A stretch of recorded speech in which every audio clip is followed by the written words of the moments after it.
샬롬 샬롬 샬롬 샬롬. 하나님 사랑합니다. 여러분 주 안에서 사랑합니다.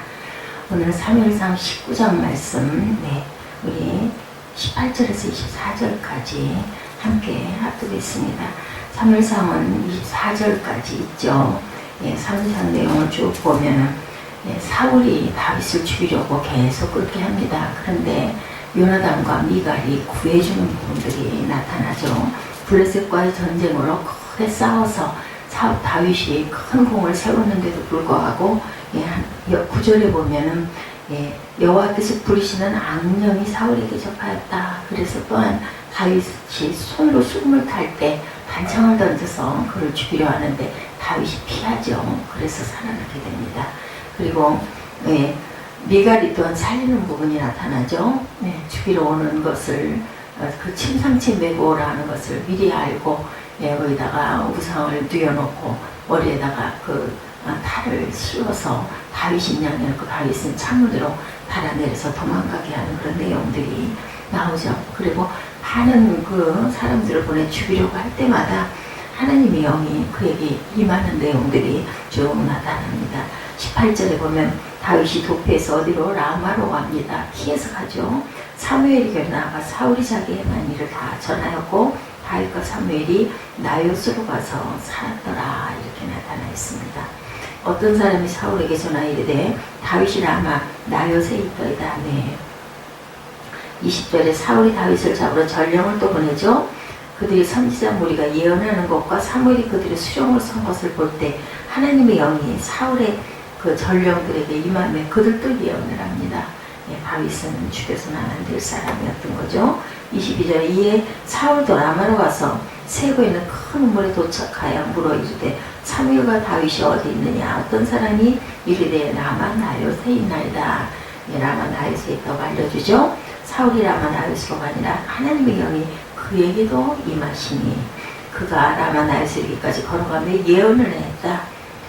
하나님의 영이 그에게 사울에게도 임하죠. 24절에 그가 또 그의 옷을 벗고 사무엘 앞에서 예언을 하며 하루 밤낮을 벗은 몸으로 누웠다라. 그러므로 속담에 이르기를 사울도 선지자 중에 있느냐 하니라.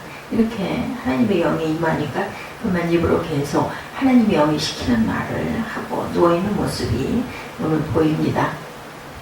그래서 24절에 사울도 선지 중에 있느냐라고 사람들이 얘기했다. 우리가 사명을 맡은 일꾼들에게 요구되는 것은 끝까지 할 수 있느냐라는 지속적인 성실성이 굉장히 중요하죠. 교회 공동체에 당연히 그렇습니다. 항상 예배가 있어야 되고 항상 모이게 힘써야 되고 항상 교제하고 항상 하나님을 찬양하는 찬양이 끊이지 않아야 되겠죠. 수많은 성도들이 목회자에게 요구하는 것 끝까지 변함없는 모습으로 초심을 잃지 않는 모습이죠. 그리고 헌신하는 모습입니다. 잠깐 뜨겁게 끓다가 그만 식어버리는 그런 헌신이 되어서는 안 되겠죠. 하나님의 사명을 받은 모든 이들이 주님께서 그러셨듯이 우리 역시 주님을 향한 사랑과 열정에 변함이 없는 그러한 저와 여러분들이 되셔야 되겠죠. 하나님께서 다윗을 변함없이 사랑하시고 변함없이 보호하시고 변함없이 함께 하신 부분이 오늘 본문에도 나타납니다. 목동으로 그런 들에서 거친 환경 속에서 자랐습니다. 양떼를 지키기 위해서 수많은 짐승 떼어 목숨을 건 싸움을 하죠. 그러한 삶은 때로 가족들로부터 인정받는 일에서 열애가 되는 아쉬움도 있었고 하나님께서 이세의 가정에서 당신의 종을 선택하라고 하는 말씀에 순종해서 사무엘이 방문하였을 때도 가족들은 막내인 다윗을 제외시키기도 했습니다. 그렇지만 하나님께서는 막내 다윗을 끝까지 기억을 하시죠. 자기가 봉사해야 할 자리가 거칠고 주목받지 못하는 것이 있었지만 다윗은 전혀 불평하지 않고 성실하게 그 자리를 열심히 지킵니다. 그리고 그는 그곳에서 하나님께서 함께 하심을 항상 깨닫고 확신하죠. 여호와는 나를 돕는 자시라. 시편 54편 4절에도 고백합니다. 부모나 형제까지도 지나치는 자리였지만 하나님께서는 결코 지나치지 않으시고 기억하고 계심을 우리가 봅니다. 결국 하나님께서 사무엘을 통해서 거친 들에서 아무에게도 주목받지 못하는 일을 하고 있었던 다윗을 부르시고 그에게 나라의 장래와 운명을 맡기는 사명을 주셨습니다. 하나님께서는 다윗이 공경에 처해 있을 때 함께했던 목동을 통하여 주의 종 사무엘을 만나게 하셨고 블레셋 군대의 골리앗이 국가를 침략하며 하나님의 영광을 짓밟는 어처구니 없는 경우를 당할 때에도 마음속에 담대함을 주셔서 하나님을 향한 절대적인 신앙 고백으로 골리앗 같은 아주 그런 거인 장군을 물리치기도 합니다. 때로는 친구 요나단을 통해서 구원하시고 때로는 아내 미가를 통해서 또한 위기에서 지켜주시고 안전한 길로 인도해 주신 분도 하나님이시죠. 그런 다윗에게 오늘 본문은 하나님의 강권적인 손길을 통해서 당신의 사랑하는 종 다윗을 어떻게 구원하셨는가를 말씀해 주고 있습니다. 이제는 더 이상 어떤 방법으로도 다윗을 해칠 수 없다고 생각한 사울왕은 강력한 군대를 동원해서 다윗이 거치하고 있는 도시를 완전히 포위한 뒤 그를 사로잡겠다는 계획을 꾸밉니다. 아내의 도움으로 사무엘의 고향 라마의 피신에 있던 다윗은 사무엘에게 나아가 사울이 자기에게 행한 일을 다 고합니다. 여기서 고하였다고 하는 말은 자신의 삶의 모든 문제를 상담을 받는 심정으로 주의 종 사무엘에게 알렸다라는 것을 의미하죠. 우리가 공공에 처했을 때, 어려운 일을 직면했을 때 누군가가 셀링을 해주고 누군가가 정말 상담을 해주면 얼마나 마음이 풀어난지 모르죠. 제때 이야기하지 못하게 되면 마음의 병이 되고 심령이 상하게 됩니다. 이런 현상은 주로 해외에서 오래 거주하고 사역하는 선교사님들 가정에도 많이 나타난다고 해요. 목사님들은 그래도 성도들을 살리면서 그 성도들이 살아남을 보면서 거기서 은혜를 받고 기쁨을 받고 다시 살아 일어나고 하는데 중요한 것은 사모님들이 아주 고생스럽다고 합니다. 원주민들에게 사랑을 베풀고 주의 말씀을 전하는 그러한 목회자와 다르게 뒤에서 아주 정말 빛도 없이 이름도 없이 그 가정을 돌보고 목사님의 그 뒤를 여러 가지를 살펴드리는 사모님은 그런 혜택도 받지를 못하는 거죠. 그래서 항상 내가 다른 사람을 섬기면서 오히려 그것이 내게 얼마나 위로가 되고 힘이 되는가 하는 것을 우리가 깨달을 줄 알아야 되겠다. 문제는 센터에 앉아서 아이들만 키우고 한국 사람들은 전혀 만나보지 못하는 그러한 선교하는 국가에 가 계시는 사모님들, 한국 사람을 만나지를 못해요. 없기 때문에 남편은 맨날 바닐라로 가가오로 돌아다니고 혼자서 가정을 지키고 아이들을 기르는 그런 분들, 한국으로 가고 싶다는 그런 고객들을 많이 해온다고 합니다. 예를 들어 파견한 그러한 선교 국가로 파견되어 있는 그 목사님들, 사모님들이 본 교회, 한국에 있는 교회, 파병한 그 교회 목사님들에게 하소연들을 많이 한다고 그러죠. 돌아가고 싶다고. 이러다 보면 정말 얼마나 고국에 가고 싶겠어요. 내 고향에 가서 같은 언어를 나누고 그리고 내 부모를 만나고 내 형제 자매를 만나고 싶은 마음이 얼마나 아주 가득할지 생각만 해도 눈물이 날 정도로 사모님들이 고생이 많으시죠. 그러면 목사님들은 굉장히 다독이면서 더 인내하고 더 참으라고 말씀을 하신다고 그러죠. 성경 읽으면서 견디어렵게 또 전화가 온다고 그래 몇 달 또 지나지 않아서 그래서 또한 견디기 어렵다고 눈물로 호소를 하기도 한다고 합니다. 오늘 본문도 다윗이 마지막으로 위로를 받을 수 있다고 생각한 곳이 바로 누가 있는 선지자 사무엘이 있는 제사장 사무엘이 있는 라마였습니다. 거기서 자기가 사울왕이가 헌신적으로 일했고 목숨을 걸고 블레셋과의 전쟁에서 골리앗에게 나아갔고 자기의 그 담대함과 믿음의 고백과 결단으로 이스라엘 군대가 승리하게 되었고 돌아올 때 그 여인들의 그 만만여 천천히 하는 그 평가 때문에 왕에게 미움을 받게 되었고 왕이 악신이 들렸을 때마다 비파로 수금으로 음악 치료를 해줬다 이런 것들도 얘기를 했죠. 근데도 왕은 오히려 단창으로 3번씩이나 아를 주기로 했었고 이제 집으로 피난했지만 군대를 집에 보내서 잠자는 자기를 침상에서 죽이려고 했고 이제는 더 이상 견딜 수가 없어서 주의 종 사무엘에게 내가 이렇게 왔습니다 하고 고백을 하죠. 그런 이야기를 합니다. 그런 이야기들을 누구에게도 할 수가 없었는데 다윗은 사무엘을 만나서 모든 것들을 다 풀어놓죠. 상담이라고 하는 것은 자기 이야기를, 자기 내면을, 자기 그 속마음을 내놓는 것이죠. 그리고 상담자의 가장 중요한 것은 그 이야기를 들어주는 것이 중요하다. 그래서 상담학을 공부를 하면은 제일 먼저 하는 것이 들어주는 것을 2시간 이상씩 들어주는 훈련을 한다고 합니다. 이것을 우리는 다른 말로 멘토와 멘토링이다 이렇게 얘기를 합니다. 생명의 전화 상담 훈련을 또한 받는 분들도 굿 멘토 선교회라고 그런 곳에서 사역을 한다고 그래요. 어려움과 고충을 전화로 들어주는 것, 10분 동안 얘기할 그 시간을 얻기 위해서 1시간 동안, 때로는 길게는 2시간여 동안을 상대방 얘기를 계속 들어줘야 되는, 아주 굉장히 힘들다 그러죠. 들어주는 훈련을 한다고 그러죠. 전화할 때는 모르고 끝내고 나중에 전화기를 내려놓고 나면 팔이 아파서 한 사람이 아니잖아요. 그죠? 상담을 하는 사람이 한 사람이 아니라 많은 사람들을 계속해서 들어주느라고 전화기를 손으로 들고 이렇게 귀에다 대고 있다 보면 너무나 팔이 아프다라는 이야기도 있습니다. 생명의 전화가 생기고 여성의 전화가 생기고 많은 전화들이 자기의 이야기를 들어줄 곳을 찾는 것, 이것이 바로 마음의 상처를, 마음의 것들을 다 쏟아내고 싶어서있죠. 다윗에게 있어서 사무엘은 일할 때 곧 멘토였습니다. 들어줄 수 있는 좋은 상담자였습니다. 교회에서 이런 멘토의 역할을 하는 분들이 많이 있죠. 중대교회들은 목회자들이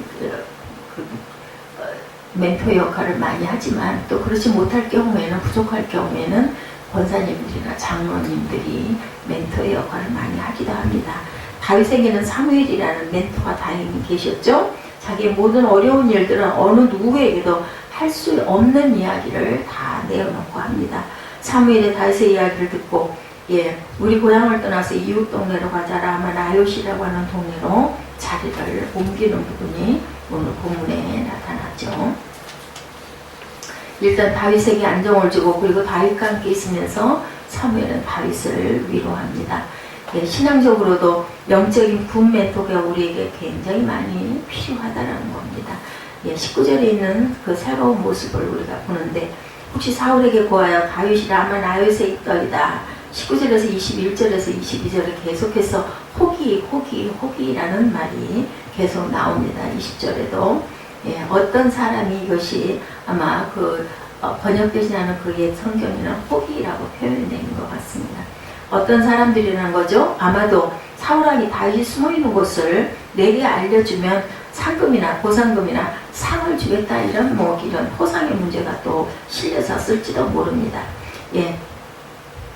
성경에 보면 똑같이 다윗이 사울에게 고하고 어떤 사람이 또한 사울에게 고합니다. 우리 한글로도 똑같은 것을 고한 내용이지만 내용은 전혀 다르고 또한 동기는 다르기도 하다.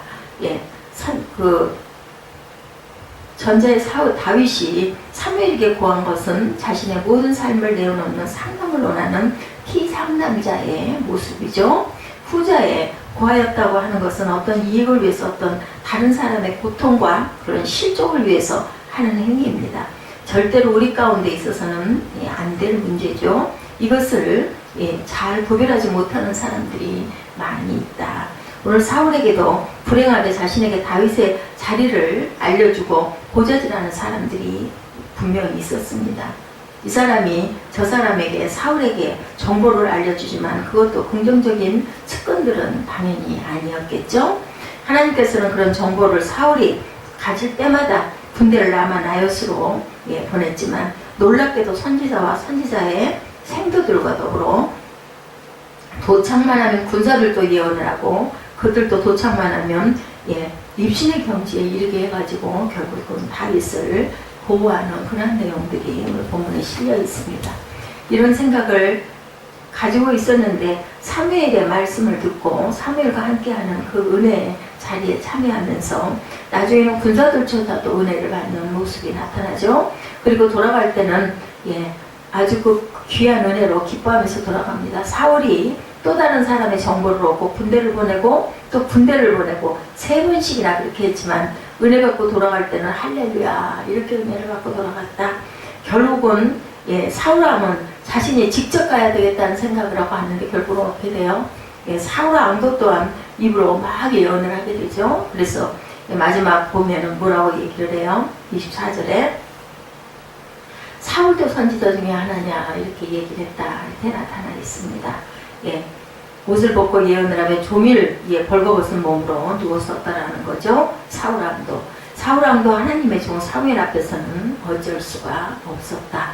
하나님께서 그의 심령을 붙잡으시고 하나님께서 강박한 그의 심정을 완화시켜 주시고 하나님의 영으로 그를 붙드셔서 그도 예언을 하며 하나님의 종 앞에 벌거벗고 누워 있을 정도로 그렇게 왕으로서의 모습이 전혀 아닌 모습이 되게 합니다.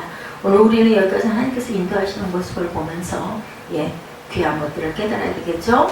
어떤 인간적인 생각과 계획도 도모도 하나님의 강권적인 손길 앞에서는 다 무력할 수밖에 없다는 사실이죠. 어떤 인간이 하나님을 향해 도전에 오히려 무력할 수밖에 없다. 왜냐하면 다윗을 지켜주시기로 약속을 했기 때문입니다. 하나님께서 이미 다윗은 죽이지 않고 살려서 이 나라 이 백성을 이끌고 가게 해야겠다라는 계획을 갖고 계셨다.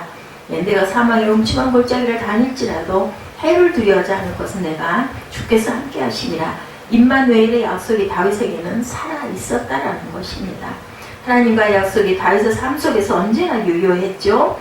불리하면 무효하고 유리하면 유효되는 그런 약속이 아니라 어떤 경우에도 어떤 환경 속에서도 약속은 유효합니다. 하나님의 의지를 단순 분명하게 확인하고 그는 가지고 있었다는 것. 하나님 그분은 나에게 끝까지 나를 보호해 주시고 어떤 경우에도 사람을 통해서든 장소를 통해서든 사람과 장소를 통하지 않고 또한 직접적인 하나님의 계획을 통해서라도 하나님께서는 당신이 사랑하시는 그러한 자들을 보호하시고 지키신다. 다윗과 함께 하셨던 하나님의 손길이 여러 해 동안 저와 여러분들과 지금까지 같이 인도해 오셨고 언제나 하나님의 인도하심으로 저와 여러분의 삶 속에 앞으로도 영원토록 함께 가실 것입니다. 하나님은 우리의 피난처시고 우리의 힘이시고 환난 중에 만날 큰 도움이신 그런 하나님이 오늘 본문을 통해서 하나님의 영이 어떤 자들에게든 함께 하려고 할 때 다윗을 죽이려고 하는 사울까지도 그 영에 빠져가지고 결국은 어떤 것도 할 수 없게 만들어버리시는 하나님, 요동치 아니하시고 어떤 환경과 어떤 조건 속에서도 물속에서도 불속에서도 지키시는 그러한 하나님의 은혜, 그리고 하나님이 그 끝까지 지켜주시는 하나님의 사랑을 우리들 절대로 잊지 않는 저와 여러분 되시기를 주님의 이름으로 축복합니다.